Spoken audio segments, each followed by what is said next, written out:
नमस्कार सबैजना साथीहरूलाई। आज पुनः चैत्र 28 गतेको साप्ताहिक गोर्खापत्रमा समावेश गरिएका विषयवस्तु लिएर म प्रस्तुत भइसकेको छु र योभन्दा पहिलेका भिडियोहरू हेर्नको लागि तपाईँहरूले प्लेलिस्टमा गएर हेर्न सक्नुहुनेछ। ल त साथीहरू, अब ढिला नगरी लागौँ विषयवस्तुतिर। फोर्ब्सको नयाँ सूची 2024 अप्रिलका अनुसार विश्वमा धनाढ्यमा पहिलो स्थानमा रहन सफल अरबपतिहरू को हुन्? बर्नार्ड अर्नाल्ड रहेका छन् सबैभन्दा धनी। त्यसपछि विश्वका प्रमुख 10 धनाढ्यहरूको सूची बर्नार्ड अर्नाल्ड फ्रान्सका र जसको आम्दानी चाहिँ 2 खर्ब 33 अर्ब रहेको छ। त्यसपछि दोस्रोमा एलन मस्क अमेरिका, तेस्रोमा जेफ बेजोस अमेरिका, त्यसैगरी मार्क जुकरबर्ग अमेरिका, अनि त्यसपछि ल्यारी इलिसन अमेरिका रहेको छ। त्यस्तै गरी 6 Warren Buffett America, Bill Gates America, त्यसपछि 8औं स्टभ बाल्बर अमेरिका, 9औं मुकेश अम्बानी भारत, 10औं ल्यारी पेज अमेरिका। त्यसैगरी नेपालमा एकमात्र डलर अरबपति विनोद चौधरीको कुल अर्ब 1 खर्ब 1 करोड अमेरिकी डलर सम्पत्ति सहित विश्वका अरबपतिको सूचीमा 1764औं स्थानमा रहेका छन्। ल यसमा साथीहरू विशेष गरेर तपाईँहरूले यो विनोद चौधरीको स्थान जानिराख्नु होला। उनको स्थान कति रहेको छ विश्वमा? 1764औं। त्यसैगरी प्रश्न नम्बर 2, प्रतिनिधि सभाबाट बहुक्षेत्रीय प्राविधिक तथा आर्थिक सहयोगका लागि बङ्गालको खाडीको प्रयास बिमिस्टको वडापत्र कहिले अनुमोदन गर्यो? 2080 चैत 20। प्रतिनिधि सभाबाट बहुक्षेत्रीय प्राविधिक तथा आर्थिक सहयोगका लागि बङ्गलादेशको खाडीको प्रयास बिमिस्टिक वडापत्रमा कहिले अनुमोदन भएको हो? विक्रमसँग 2080 चैत 20। नासाका अनुसार पृथ्वीको औसत तापक्रम कति रहेको छ? 15 डिग्री सेल्सियस।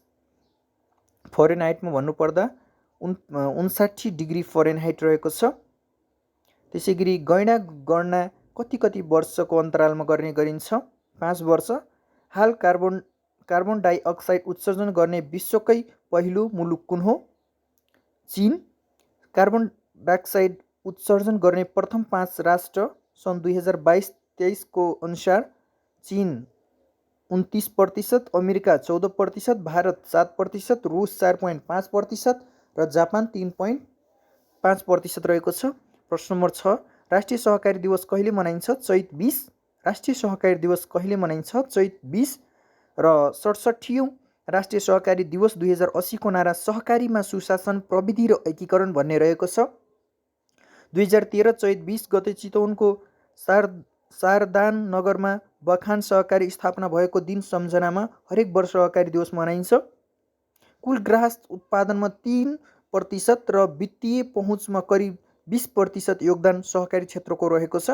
कुल ग्राहस्थ उत्पादनमा 3% र वित्तीय पहुँचमा करिब 20% योगदान सहकारी क्षेत्रको रहेको छ। त्यसैगरी प्रश्न नम्बर 7, विश्व बैंकद्वारा सार्वजनिक प्रतिवेदन अनुसार सन् 2024 मा नेपालको अर्थतन्त्र कति प्रतिशतले वृद्धि हुने अनुमान रहेको छ? 3.3%ले। विश्व बैंकद्वारा सार्वजनिक प्रतिवेदन अनुसार सन् 2024 मा नेपालको अर्थतन्त्र कति प्रतिशतले वृद्धि हुने अनुमान रहेको छ? 3.3%।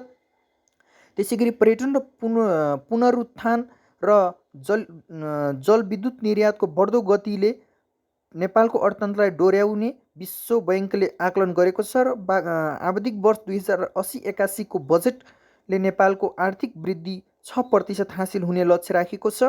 त्यसैगरी सन् 2025 मा 4.6% आर्थिक वृद्धि हासिल हुने बैंकले प्रक्षेपण गरेको छ। त्यसैगरी प्रश्न नम्बर 8, ताइवानमा 25 वर्ष यताकै ठुलो भूकम्प कहिले गयो? 2024 अप्रिल 3।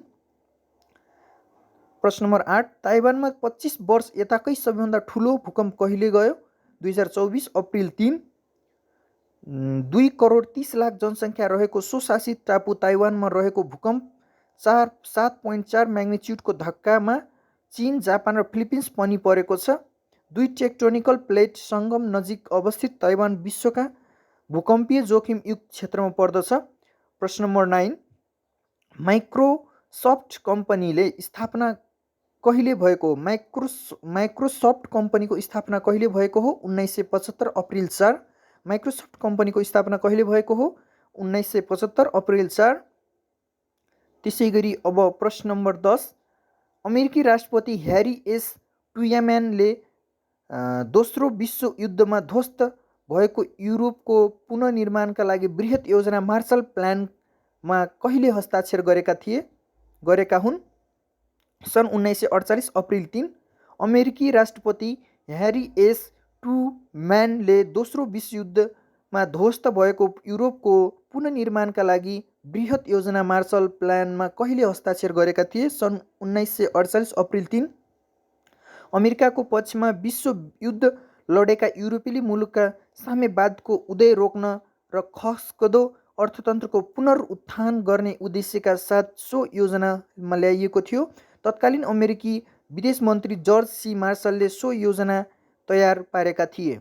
प्रश्न नम्बर 11, पाँचौं अन्तर्राष्ट्रिय सांस्कृतिक चलचित्र महोत्सवमा उत्कृष्ट फिल्मको अवार्ड कुन चलचित्रले जित्यो? चिसो मान्छे। पाँचौं अन्तर्राष्ट्रिय सांस्कृतिक चलचित्र महोत्सव उत्कृष्ट फिल्मको अवार्ड कुन चलचित्रले जित्यो? चिसो मान्छे। अवार्ड विजेता विधा एवं कलाकार। लघु फिल्म मोहन अभिलाषीद्वारा निर्देशित घुरीले अवार्ड जितेको छ। फिल्म चिसो मान्छेबाट अभिनेत्री स्वास्तिमा खड्काले उत्कृष्ट अभिनेत्रीको अवार्ड जित्नुभएको छ। अभिनेतातर्फ महापुरुषबाट हरिवंश आचार्यले अवार्ड जित्नुभएको छ। छक्का पञ्जा 4बाट दीपकराज गिरीले उत्कृष्ट लेखन र दीपाश्री निरौलाले जुरी मेन्सन अवार्ड प्राप्त गर्नुभएको छ। राष्ट्रियतर्फ उत्कृष्ट सांस्कृतिक फिल्ममा थिम वातावरणीय दि एयर इज नो टुम्यारो, डकुमेन्ट्रीमा मकै विवाह, उत्कृष्ट महिला फिल्म दि गोर्खा गर्ल्स, उत्कृष्ट बाल फिल्ममा इयरली होमले अवार्ड जितेका छन्। अरू साथीहरू यसो रिडिङ गर्नु होला। यो विशेष गरी यो तपाईँले चिसो मान्छे चाहिँ याद गर्नु होला है। पाँचौं अन्तर्राष्ट्रिय सांस्कृतिक चलचित्र महोत्सवमा उत्कृष्ट फिल्मको अवार्ड कुन चलचित्रले जित्यो भनेपछि चिसो मान्छे, यति चाहिँ याद गर्नु। अरू चाहिँ यस्तो रिडिङ गर्दा हुन्छ साथीहरू, अरू चाहिँ खासै इम्पोर्टेन्ट छैन। त्यसै गरी प्रश्न नम्बर 12, राष्ट्रिय अर्थशास्त्री सम्मेलन कहिले सम्पन्न भएको हो? 2080 चैत 23-24 काठमाडौँमा। राष्ट्रिय अर्थशास्त्री सम्मेलन कहिले सम्पन्न भएको? 2080 चैत्र 23 र 24 काठमाडौँमा। नेपालले वर्षेनी आयोजना गर्दै आएको यो सम्मेलन तेस्रो हो। यो तेस्रो सम्मेलन भएको साथीहरू। अनि 13 नम्बर, इभी कारमा 6वटा महादेशका 27 देशको 30,000 किलोमिटर यात्रा गरेर विश्व कीर्तिमान कायम गर्ने महिला कौन? लेक्जी अल्फोर्ड। इभी कारमा 6वटा महादेश र 27वटा देशको 30,000 किलोमिटर यात्रा गरेर विश्व कीर्तिमान कायम गर्ने महिला को हुन्? लेक्जी अल्फोर्ड। लेक्जी इभी कारमा विश्व भ्रमण गर्ने विश्वकै पहिलो महिला बनेकी छिन्। उनको नाम गिनिज बुक अफ वर्ल्ड रेकर्डमा दर्ता भएको छ। प्रश्न नम्बर 14, नेपालको राष्ट्रिय पुस्तकालय दिवस कहिले मनाइन्छ? भाद्र 15। 16औं यानि कि 2080 को नारा चाहिँ पुस्तौं पुस्ताका लागि पुस्तकालय भन्ने रहेको छ। त्यसैले अन्तर्राष्ट्रिय युवा वैज्ञानिक पुरस्कार 2023बाट प्राप्त गर्ने नेपाली को हुन्? अन्तर्राष्ट्रिय युवा वैज्ञानिक पुरस्कार 2023 प्राप्त गर्ने नेपाली को हुन्? घनश्याम गेवाली। प्रश्न नम्बर 16, वायु प्रदूषणको अवस्था मापन गर्ने स्विजरल्यान्डको आइक्यू एयरका अनुसार काठमाडौँ वायु विश्वकै अस्वास्थ्यकर सूचीमा कति औं स्थानमा रहेको छ? तेस्रो। वायु प्रदूषणको अवस्था मापन गर्ने स्विजरल्यान्डको आइक्यू एयर अनुसार काठमाडौँको वायु विश्वकै अस्वास्थ्यकर सूचीमा कति स्थानमा रहेको छ? तेस्रो स्थान। 2024 अप्रिलमा यो जारी गरेको हो। पहिलो स्थानमा भारतको नयाँ दिल्ली, दोस्रो स्थानमा थाइल्यान्डको चिङ माई रहेको छ र काठमाडौँ वायुको गुणस्तर सूचाङ्क AQI मा 173 रहेको र 151 देखि 200 आइक्यूलाई अस्वास्थ्यकर मानिन्छ। नयाँ दिल्लीको आइक्यूआर 244 रहेको छ। यो अत्यन्तै अस्वास्थ्यकर हो। 201 देखि 300 सम्म आइक्यूआरलाई अत्यन्तै अस्वास्थ्यकर मानिन्छ। आइक्यूआरले हावामा हुने PM2.5 र PM10 भनिने सूक्ष्म कणलाई हेरेर प्रदूषणको तहलाई निर्धारण गर्दछ। अब त्यसै गरी 15 नम्बर 17, सेभिङ एसियाज भल्चर्स फ्रम एक्स्टन सेप्सले गिद्धका लागि विश्वकै पहिलो सुरक्षित क्षेत्रका रूपमा घोषणा गरेको देश कुन हो? नेपाल। पूर्ण रूपमा डिजिटल भएको घोषणा गरिएको निकाय कुन हो? पूर्ण रूपमा डिजिटल भएको घोषणा गरिएको निकाय कुन हो? सूचना तथा प्रसारण विभाग। पूर्ण रूपमा डिजिटल घोषणा गरिएको निकाय कुन हो? सूचना तथा प्रसारण विभाग। 2079 असार 19। जनगणना 2078 अनुसार शौचालयको पहुँच पुगेको जनसङ्ख्या कति रहेको छ? 95.5%। जनगणना 2078 अनुसार शौचालय पुगेको जनसङ्ख्या कति रहेको छ? 95.5। पहुँच नपुगेको 4.5। आफ्ना विश्व कीर्तिमानको सङ्ख्या 156 पुर्याउन सफल कीर्तिमान नेपालीको हुन्? Doctor DR Upadhyay. आफ्ना विश्व कीर्तिमानको सङ्ख्या 156 पुर्याउन सफल कीर्तिमान यी नेपालीको हुन्? Doctor DR Upadhyay. त्यसै गरी अब प्रश्न नम्बर 21। गण्डकी प्रदेश सरकारले आगामी 5 वर्षमा प्रति व्यक्ति आय कति पुर्याउने लक्ष्य रहेको छ? $2500। गण्डकी प्रदेश सरकारले आगामी 5 वर्षमा प्रति व्यक्ति आय कति पुर्याउने लक्ष्य लिएको छ? $2500। त्यसै गरी अब लागौँ अब आजको दुईवटा अझै रहेछ वस्तु वैकल्पिक प्रश्न। गण्डकी प्रदेश सरकारले आगामी 5 वर्षमा प्रति व्यक्ति आय कति पुर्याउने लक्ष्य लिएको छ? $2500। त्यस्तै गरी सर्वोच्च आजको अन्तिम वस्तु वैकल्पिक प्रश्न। सर्वोच्च अदालतले घर तथा कार्यालयमा आँखोटो पहरा राख्न नपाउने आदेश कहिले जारी गर्यो? 2080 जेठ 16। सर्वोच्च अदालतले घर तथा कार्यालयमा आँखेटो पहरा राख्न नपाउने आदेश कहिले जारी गर्यो? 2080 जेठ 16। त्यस्तै गरी अब साथी लागौँ हामी आजको विषयगत प्रश्नतर्फ। प्रश्न नम्बर 1। जलविद्युतको विकासमा निजी क्षेत्रले के कसरी योगदान गर्न सक्छ? आफ्नो धारणा दिनुहोस्। वस्तु तथा सेवाको उत्पादन र बिक्री वितरण गरी मुनाफा आर्जन गर्न उद्योग तथा व्यापार व्यवसाय स्थापना र सञ्चालन गर्ने व्यक्ति वा संस्था निजी क्षेत्र अन्तर्गत पर्दछ। नेपालले लिएको उदारीकरणको नीतिसँगै जलविद्युतको विकास निजी क्षेत्रको संलग्नता बढ्दै गएको छ। निजी क्षेत्रले प्रवर्धन गरेका आयोजनाबाट उत्पादित विद्युत सरकारले उचित दरमा खरिद गरिदिने नीति पश्चात निजी क्षेत्र उत्साहित हुँदै जलविद्युत उत्पादनमा लगानी बढाएको पाइन्छ। निजी क्षेत्रलाई जलविद्युत उत्पादनमा मात्र नभई प्रसारण लाइन निर्माण र विद्युत व्यापारमा समेत सहभागी गराउने गरी नीति तथा कानुन तयारी भइरहेको छ। जलविद्युत विकासमा निजी क्षेत्रको योगदान। जलविद्युत विकास सम्बन्धी नीति तथा कानुन तर्जुमा सरकारलाई सुझाव दिने, नीतिगत तथा कानुनी संरचनाभित्र रही जलविद्युत उत्पादनमा लगानी बढाउने, विदेशी लगानीकर्तासँग सहकार्य गरी जलविद्युत विकासका लागि पुँजी प्रविधि र व्यवस्थापकीय कौशल भित्र्याउने, जलविद्युत विकासका लागि आवश्यक पर्ने प्राविधिक जनशक्ति विकास र उपयोग गर्ने, जलविद्युत विकास सम्बन्धमा अध्ययन तथा अनुसन्धान गर्ने, मुनाफा सामाजिक योगदान र वातावरण संरक्षण बीच उचित सन्तुलन मिलाई सरकारको प्राथमिकता अनुकूलन जलविद्युत विकास योगदान गर्ने, सार्वजनिक निजी साझेदारीका जलविद्युत परियोजनाहरू विकासमा सरकारसँग सहकार्य गर्ने, साना जलविद्युत आयोजना निर्माण तथा सञ्चालन गर्न ज्ञान सिप प्रविधि हस्तान्तरण गर्ने, सरकारी नीति अनुरूप विद्युत प्रसारण लाइन निर्माण तथा विद्युत व्यापार सम्बन्धी कार्य सहभागी हुने, जलविद्युत कम्पनीमा संस्थागत सुशासन सामाजिक जिम्मेवारी प्रवर्धन गरी स्थानीय समुदायका जायज मागहरू र चासो सम्बोधन गर्ने, नेपालको बढ्दो ऊर्जा मागलाई सम्बोधन गर्न निजी क्षेत्रद्वारा उत्पादित विद्युतको योगदान महत्त्वपूर्ण छ। अधिकांश आयोजना जलप्रवाहमा आधारित आयोजनाको जलाशययुक्त आयोजना विकास गर्नेतर्फ निजी क्षेत्रलाई आकर्षित गरी जलविद्युत विकासमा निजी क्षेत्रको भूमिका थप मजबुत बनाउन सरकारले विशेष पहल गर्नुपर्ने देखिन्छ। त्यस्तै गरी अब साथीहरू आजको प्रश्न नम्बर 2। स्थानीय तहको संस्थागत क्षमता स्वमूल्याङ्कन भनेको के हो? यस प्रकारको मूल्याङ्कनका विषय क्षेत्रहरू उल्लेख गर्नुहोस्। स्थानीय तहको विकास तथा सेवा प्रवाहको प्रक्रिया उपलब्धि सम्बन्धमा सम्बन्धित सम्बन्धमा स्थानीय तह स्वयंबाट लेखाजोखा गर्ने पद्धति स्थानीय तह संस्थागत क्षमता स्वावलम्बन भनिन्छ। यसलाई अङ्ग्रेजी अनुवादको संक्षिप्त रूपमा लिजाबाट समेत चिन्ने गरिन्छ। लिजा पद्धतिबाट स्थानीय तह, जिल्ला समन्वय समिति, सङ्घीय मामिला तथा सामान्य प्रशासन मन्त्रालयको कार्यगत तथा प्रणालीगत सम्बन्ध रहन्छ।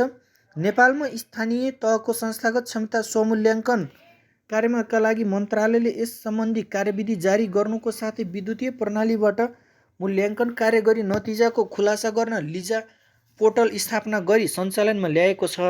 लिजाका विषय क्षेत्र शासकीय प्रबन्ध, सङ्गठन तथा प्रशासन, वार्षिक बजेट तथा योजना व्यवस्थापन, वित्तीय एवं आर्थिक व्यवस्थापन, सार्वजनिक सेवा प्रवाह, न्यायिक कार्य सम्पादन, भौतिक पूर्वाधार, सामाजिक समावेशीकरण, वातावरण संरक्षण तथा विपद व्यवस्थापन, सहकार्य र समन्वय र यसरी लिजा कार्यविधिले उल्लेखित 10 विषय क्षेत्र पहिचान गरेको छ।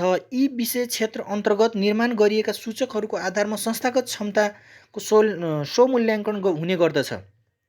त्यसैगरी प्रश्न नम्बर 3, विद्युत नियमन आयोगको परिचय दिँदै यसका काम, कर्तव्य र अधिकारहरू संक्षिप्तमा उल्लेख गर्नुहोस्। नेपालमा विद्युत प्राधिकरण नेपालमा विद्युत उत्पादन, प्रसारण, वितरण तथा व्यापारलाई नियमन गर्ने नियमनकारी निकायका रूपमा विद्युत नियमन आयोग स्थापना भएको छ। आयोगको अविच्छिन्न उत्तराधिकारीवाला एक स्वशासित र सङ्गठित संस्थाको रूपमा रहेको छ। आयोगमा नेपाल सरकारले नियुक्त गरेका 1 जना अध्यक्ष र 4 जना सदस्य रहन्छन्। आयोगले जलविद्युत मात्र नभई खनिज तेल, कोइला, ग्यास, सौर्य वायु, आणविक, जैविक पदार्थ वा अन्य कुनै जुनसुकै स्रोतबाट उत्पादन हुने विद्युत नियमन सम्बन्धी कार्य गर्दछ। विद्युत नियमन आयोगका काम, कर्तव्य, अधिकार विद्युत नियमन आयोग ऐन 2074 अनुसार आयोगका काम, कर्तव्य, अधिकारहरू संक्षिप्तमा निम्नानुसार उल्लेख गर्न सकिन्छ। विद्युतको उत्पादन, प्रसारण, वितरण, व्यापार सम्बन्धमा नियमन गर्न, प्राविधिक व्यवस्थापन सम्बन्धी विविध काम गर्ने, विद्युत महसुल निर्धारणका शर्त र आधार निर्धारण गरी सोको आधारमा उपभोक्ताले बुझाउनुपर्ने महसुल निर्धारण गर्ने, विद्युत खरिद बिक्रीको नियमन गर्ने, विद्युत बजारमा प्रतिस्पर्धा कायम गर्न तथा उपभोक्ताको हित संरक्षण गर्न आवश्यक व्यवस्था गर्ने, विद्युत उत्पादन, प्रसारण, वितरण, व्यापार गर्न आयोगबाट अनुमानित प्राप्त व्यक्ति वा संस्थाको सङ्गठनात्मक क्षमता अभिवृद्धि गरी संस्थागत सुशासन कायम गर्ने, विद्युत उत्पादन, प्रसारण, वितरण वा व्यापार सम्बन्धी व्यवस्थालाई भरपर्दो र प्रभावकारी बनाउन गर्नुपर्ने नीति सुधारका सम्बन्धमा नेपाल सरकारलाई आवश्यक सल्लाह र सुझाव दिने, अनुमति प्राप्त व्यक्तिबाट कानुन र शर्तको परिपालना भए नभएको विषयमा आवश्यक जाँचबुझ तथा निरीक्षण गर्ने, विवाद समाधान गर्ने, महसुल निर्धारण गर्नु पूर्व र आफ्ना काम कारवाही सम्बन्धमा सार्वजनिक सुनवाई गर्नुपर्ने, जरिमाना गर्न सक्ने, सेवा शुल्क लिन सक्ने, निर्णय पुनरावलोकन सम्बन्धी निवेदन उपर आवश्यक काम कारवाही गर्न सक्ने। विद्युत नियमन आयोगले माथि उल्लेखित काम, कर्तव्य, अधिकार क्षेत्रभित्र रही नेपालमा विद्युतको उत्पादन, प्रसारण, वितरण र व्यापार सम्बन्धी विषयको नियमन गर्दछ। त्यसैगरी प्रश्न नम्बर 4, नेपालको संविधानमा व्यवस्था भएको श्रम तथा रोजगार नीतिको बारेमा उल्लेख गर्नुहोस्। नेपालको संविधानको धारा 51 मा श्रम र रोजगारी सम्बन्धी नीतिको व्यवस्था गरिएको छ, जसलाई देखाए बमोजिम उल्लेख गर्न सकिन्छ। सबैले काम गर्न पाउने अवस्था सुनिश्चित गर्ने, देशको मुख्य आर्थिक सामाजिक शक्तिका रूपमा रहेको श्रम शक्तिलाई दक्ष र व्यावसायिक बनाउने, स्वदेशमा नै रोजगारी अभिवृद्धि गर्ने, मर्यादित श्रमको अवधारणा अनुरूप सबै श्रमिकहरूको आधारभूत अधिकार सुनिश्चित गर्दै सामाजिक सुरक्षाको प्रत्याभूति गर्ने, बाल श्रम लगायत श्रम शोषणका सबै रूपले अन्त्य गर्ने, श्रमिक र उद्यमी व्यवसायबीच सुसम्बन्ध कायम गर्दै व्यवस्थापनमा श्रमिकहरूको सहभागिता प्रोत्साहन गर्ने, वैदेशिक रोजगारीका लागि शोषणमुक्त, सुरक्षित र व्यवस्थित गर्न तथा श्रमिक रोजगारी र अधिकारको प्रत्याभूति गर्न, यस क्षेत्रको नियमन र व्यवस्थापन गर्ने, वैदेशिक रोजगारीबाट आर्जन भएको पुँजी, सिप, प्रविधि र अनुभवलाई स्वदेशमा उत्पादनमूलक क्षेत्रमा लगाउन प्रोत्साहन गर्ने। यसरी संविधानमा उल्लेखित श्रम र रोजगारी नीतिले सबैका लागि काम, स्वदेशमा नै रोजगारी सिर्जना, श्रम शक्तिको दक्षता वृद्धि, श्रमिकहरूको सामाजिक सुरक्षा, श्रम शोषणको अन्त्य, वैदेशिक रोजगारीलाई व्यवस्थित बनाउने विषय, वैदेशिक रोजगारीबाट आर्जित पुँजी, प्रविधि, सिप र अनुभवको उपयोग जस्ता विषयलाई जोड दिएको छ। तीनै तहका सरकारले माथि उल्लेखित नीतिगत मार्गदर्शनभित्र रही श्रम र रोजगार सम्बन्धी नीति, कानुन, योजना, कार्यक्रम, तर्जुमा र कार्यान्वयनमा जोड दिनुपर्दछ। त्यसैगरी प्रश्न नम्बर 5, अनुशासन भनेको के हो? निजामती कर्मचारीलाई अनुशासित बनाई उच्च स्तरको कार्य सम्पादन नतिजा हासिल गर्न प्रचलनमा रहेका व्यवस्थाबारे चर्चा गर्नुहोस्। निश्चित समय, आदर्श एवं मूल्याङ्कन मान्यताको परिपालनालाई अनुशासन भनिन्छ। निश्चित नियम, आदर्श एवं मूल्य मान्यताको परिपालनालाई अनुशासन भनिन्छ। परिवार, समाज एवं सङ्गठनका मूल्य मान्यता अनुसार बानी, व्यवहार, आचरण, कार्यशैली अवलम्बन गर्नु अनुशासित बन्नु हो। मानिसको व्यक्तिगत, सामाजिक एवं साङ्गठनिक जीवनका हरेक चरण र अवस्थामा अनुशासनको आवश्यकता पर्दछ। निजामती सेवामा अनुशासनको झनै महत्त्व बढिरहन्छ।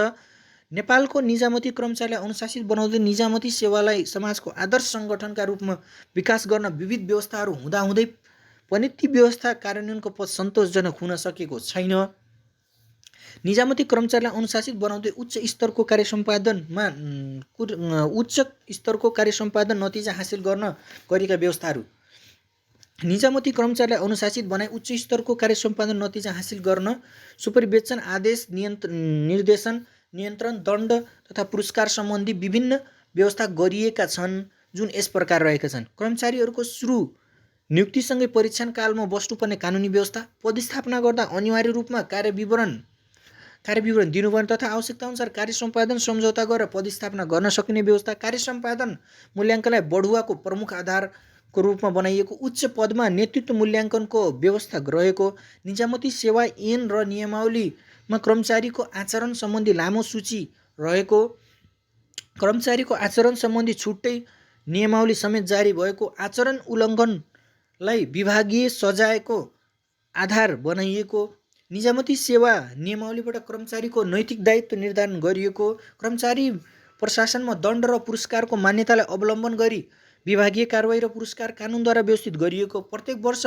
सरकारले प्रदान गर्ने विभूषणबाट निजामती कर्मचारीको योगदानलाई समेत कदर गर्ने गरेको, कार्य सम्पादनमा आधारित प्रोत्साहन भत्ता र अभ्यास हुँदै आएको, ट्रेड युनियनको व्यवस्थाबाट आफ्ना माग शान्तिपूर्वक प्रस्तुत गरी सामाजिक संवाद र सामूहिक सौदाबाजीको माध्यमबाट समाधान गर्न खोज्न सक्ने व्यवस्था रहेको, कर्मचारीहरूको अनुशासनहीन व्यवहारलाई नियन्त्रण गर्न कार्यालय प्रमुखबाट निर्देशन हुने गरेको, तालुक निकायबाट अनुशासन कायम गर्न कार्यालय निरीक्षण निर्देशन परिपाटी गर्ने व्यवस्था रहेको, राष्ट्रिय सतर्कता केन्द्रबाट कर्मचारीको सिट, पोसाक परिचयपत्र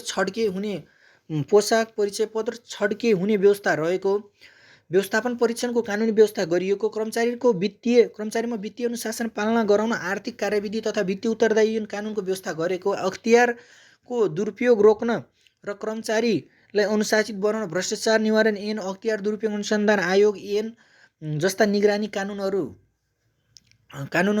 कार्यान्वयनमा रहेको, अनुशासन सङ्गठनको गहना हो। सरकारी सङ्गठनमा यसको महत्त्व रहन्छ। निजामती कर्मचारीले अनुशासन रूपी गहनाका धारण गरी जनसमक्ष प्रस्तुत भएका समग्र निजामती सेवाप्रति आम विश्वास बचाइराख्न सकिन्छ। त्यसैगरी अब आजको अन्तिम प्रश्न, संवैधानिक निकाय भनेको के हो? नेपालको संविधानमा उल्लेखित संवैधानिक निकायको सूची तयार पार्दै नेपालमा महालेखा परीक्षक र संसद बीचको अन्तर सम्बन्ध लेख्नुहोस्। संविधान बमोजिम गठन हुने संविधान वा संविधानमा तोकिए बमोजिमका कानुनद्वारा काम, कर्तव्य, अधिकार निर्धारण भई विशिष्ट कार्य सम्पादन गर्ने निकाय संवैधानिक निकाय हो। संवैधानिक निकाय सरकारलाई स्वेच्छाकारी ढङ्गबाट कार्य गर्नबाट रोकी मुलुकको लोकतन्त्र, सुशासन, संविधानवाद सुदृढ गर्न सहयोगी मानिन्छ। सरकारका काम कारवाही स्वच्छ, निष्पक्ष, पारदर्शी, जवाबदेही पूर्ण ढङ्गले सम्पादन गर्न गरी यी निकायहरू सहयोगी बन्दछन्। संविधान बमोजिम गठन गरिएका यी निकायको गरिमा उच्च रहेको छ। संवैधानिक निकायका पदाधिकारीको उच्च नैतिक चरित्र हुनुपर्छ। संवैधानिक परिषदबाट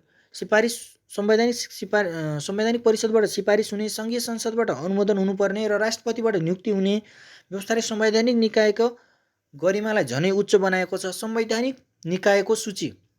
नेपालको संविधानमा भाग 21 देखि भाग 27 सम्म 13 वटा संवैधानिक निकायको व्यवस्था गरिएको छ। नेपालको संविधानको धारा 306 ले संविधान बमोजिम गठन भएका निम्न निकायले संवैधानिक निकायको परिभाषा दिएको छ। अख्तियार दुरुपयोग अनुसन्धान आयोग, महालेखा परीक्षक, लोकसेवा आयोग, निर्वाचन आयोग, राष्ट्रिय मानव अधिकार आयोग, राष्ट्रिय प्राकृतिक स्रोत तथा वित्त आयोग, राष्ट्रिय महिला आयोग, राष्ट्रिय दलित आयोग, राष्ट्रिय समावेशी आयोग, राष्ट्रिय जनजाति आयोग, मधेसी आयोग, थारू आयोग, मुस्लिम आयोग। त्यसै गरी महालेखा परीक्षक र संसद बीचको अन्तर छ। महालेखा परीक्षकको नियुक्ति प्रक्रियामा संसदीय सुनवाई मार्फत संसदको भूमिका महत्त्वपूर्ण रहने। महालेखा परीक्षकको पारिश्रमिक र सेवा शर्त सङ्घीय कानुन संसदबाट जारी हुने। महालेखा परीक्षकको काम कारवाही र कार्य प्रक्रिया सम्बन्धी विषयलाई सङ्घीय संसदले कानुनद्वारा व्यवस्थित गर्ने। महालेखा परीक्षक सङ्घीय संसदप्रति जवाबदेही र उत्तरदायी हुनुपर्ने। महालेखा परीक्षक उप सङ्घीय संसदबाट महाभियोग पारित गरी पदमुक्त गर्न सक्ने। महालेखा परीक्षकले राष्ट्र प्रमुख समक्ष पेश गरेको वार्षिक प्रतिवेदन सरकारको प्रमुख मार्फत सङ्घीय संसदमा पेश हुने। प्रदेश प्रमुख समक्ष पेश भएको प्रदेशको काम कारवाही वार्षिक प्रतिवेदन प्रदेश मुख्यमन्त्री प्रदेश सभामा पेश हुने। सङ्घीय संसदले महालेखा परीक्षकको वार्षिक प्रतिवेदन र अन्य काम कारवाहीको अनुगमन मूल्याङ्कन गरी निर्देशन वा राय सल्लाह दिन सक्ने। महालेखा परीक्षकको वार्षिक प्रतिवेदन उप छलफलका लागि प्रतिनिधि सभाको सार्वजनिक लेखा समिति रहने र समितिका छलफलका लागि महालेखा परीक्षकलाई आमन्त्रण गर्न सकिने। सङ्घीय संसदले महालेखा परीक्षकको वार्षिक प्रतिवेदन र अन्य काम कारवाहीहरू अनुगमन मूल्याङ्कन गरी निर्देशन र राय सल्लाह दिने। महालेखा परीक्षकको वार्षिक प्रतिवेदन उप छलफलका लागि प्रतिनिधि सभाको सार्वजनिक लेखा समिति रहने र लेखा समिति छलफलका लागि महालेखा परीक्षकको आमन्त्रण गर्न सक्ने। सार्वजनिक वित्त व्यवस्थापन सम्बन्धी नीतिगत छलफल र कानुनी निर्माणका सम्बन्धमा महालेखा परीक्षकले विज्ञ सल्लाह र सुझाव दिन सक्ने। अन्त्यमा संवैधानिक निकाय र संसद बीचको अन्तर्सम्बन्धले कार्यपालिकाको स्वेच्छाकारी शैली नियन्त्रण गर्न थप सहयोग पुग्दछ। संवैधानिक निकायका सुझाव कार्यान्वयनमा संसदीय निर्देशनको महत्त्वपूर्ण स्थान रहन्छ। संवैधानिक निकायका सुझाव र संसदका निर्देशन तीनै तहका सरकारले सम्मान गर्नुपर्दछ। हस्त साथीहरू, आजको विषयवस्तु यति नै रहेको छ। सुनेर साथ दिनुको भएकोमा धेरै धेरै धन्यवाद।